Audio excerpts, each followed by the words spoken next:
हर हर महादेव। अध्याय 2।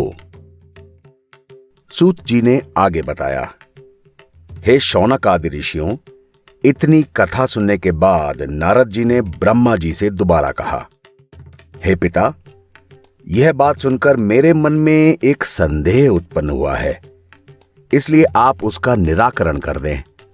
आप मुझे यह बताएं कि मैना की कितनी बहनें और थीं, क्योंकि आप अभी ये बता चुके हैं कि मैना अपनी बहनों में सबसे बड़ी थी। आप ये भी बताएं कि उन बहनों को किसने श्राप दे दिया था। यह सुनकर ब्रह्मा जी ने कहा, मेरे पुत्र दक्ष प्रजापति ने पहले तो बहुत सारे बेटे उत्पन्न किए, लेकिन उनके द्वारा दक्ष को आनंद नहीं मिला, क्योंकि वे मुक्ति पाकर परम पद को जा पहुंचे। तब यह देखकर दक्ष प्रजापति ने 7 बेटियां पैदा की और उनका विवाह चंद्रमा और दूसरे लोगों के साथ कर दिया। यह बात मैं पहले भी सुना चुका हूं। दक्ष की उन पुत्रियों में से एक लड़की का नाम स्वधा था। उसका विवाह पितरों के साथ हुआ। स्वधा ने 3 बेटियों को जन्म दिया। उनमें सबसे बड़ी थी मैना, मझली का नाम था धन्या और छोटी का नाम कलावती। प्रातः काल के समय जो मनुष्य इनका नाम लेता है, उसके संपूर्ण मनोरथ पूरे होते हैं। इनके शुद्ध चरित्र को सुनने से आनंद की प्राप्ति होती है, क्योंकि तीनों लोकों में सम्मान प्राप्त करने वाली ये ऐसी योग्य कन्याएं हैं। एक दिन की बात है कि तीनों कन्याएं श्वेत द्वीप पर जाकर क्षीर सागर के निकट भगवान विष्णु के समीप जा पहुंची और वहां विष्णु जी के दर्शन करने के बाद उनकी प्रार्थना करके उनकी आज्ञा पाकर वहीं एक स्थान पर बैठ गईं। कुछ देर बाद मेरे पुत्र सनकादिक भी वहां जा पहुंचे। उन्होंने दूर से ही भगवान विष्णु को प्रणाम किया। सनकादिक को आते देखकर वहां उपस्थित सभी लोग उठ खड़े हुए और सम्मान पूर्वक उन्हें प्रणाम करने लगे। लेकिन हे नारद, ये तीनों कन्याएं अपने स्थान पर ज्यों की त्यों बैठी रहीं। उन्होंने न तो सनकादिक को प्रणाम किया और न ही उनका सम्मान किया। दूसरों को दोष भले ही दे दिया जाए, लेकिन सच बात तो यह है कि शिव जी की जो इच्छा होती है वही होता है। भगवान सदाशिव की आज्ञा को ही भाग्य और कर्म कहना चाहिए। तब उन तीनों कन्याओं की ढिठाई को देखकर सनकादिक को बहुत क्रोध आया।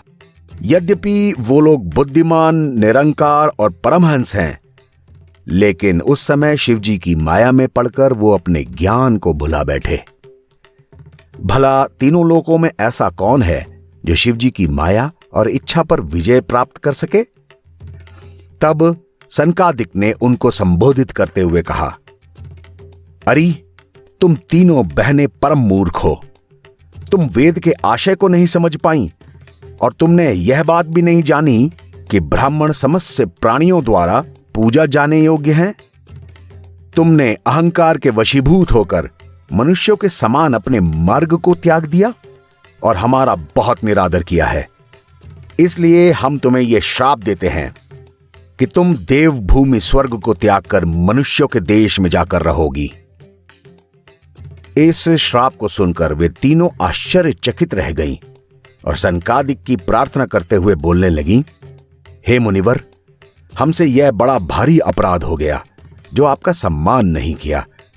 वास्तव में यह अपराध हमसे मनुष्यों के समान ही बन पड़ा है।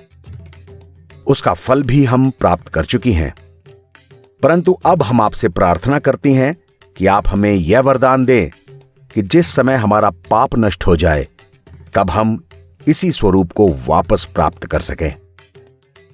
उनके इन विनीत वचन को सुनकर सनकादिक प्रसन्न हो गए और बोले, हे कन्याओं, तुम्हारी प्रार्थना सुनकर हमारे मन का क्षोभ दूर हो गया।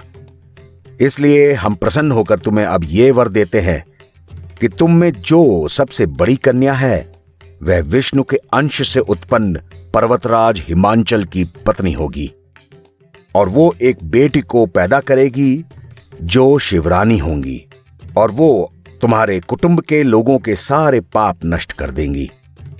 मंजली कन्या का विवाह त्रेता युग में राजा जनक के साथ होगा। वो सीता को जन्म देंगी, जो भगवान रामचंद्र के साथ ब्याही जाएंगी। तीसरी बहन का विवाह द्वापर युग में वैश्यवर्ण वृक्ष भानु के साथ होगा। उनकी बेटी राधा भगवान श्री कृष्ण की प्रेमिका होंगी। इस तरह तुम तीनों ही पुनः अपनी गति को पाकर स्वर्ग में आ जाओगी। इतना कहकर सनकादिक वहां से चले गए। तब ये तीनों कन्याएं भी अपने पिता के घर लौट आईं। इतनी कथा को सुनकर नारद जी ने कहा, हे पिता, इसके बाद क्या हुआ वह भी तो मुझे बताइए। ब्रह्मा जी ने कहा, अब मैं आगे की बात बताता हूं, जिसे सुनकर भगवान सदाशिव के चरणों में भक्ति पैदा हो जाती है।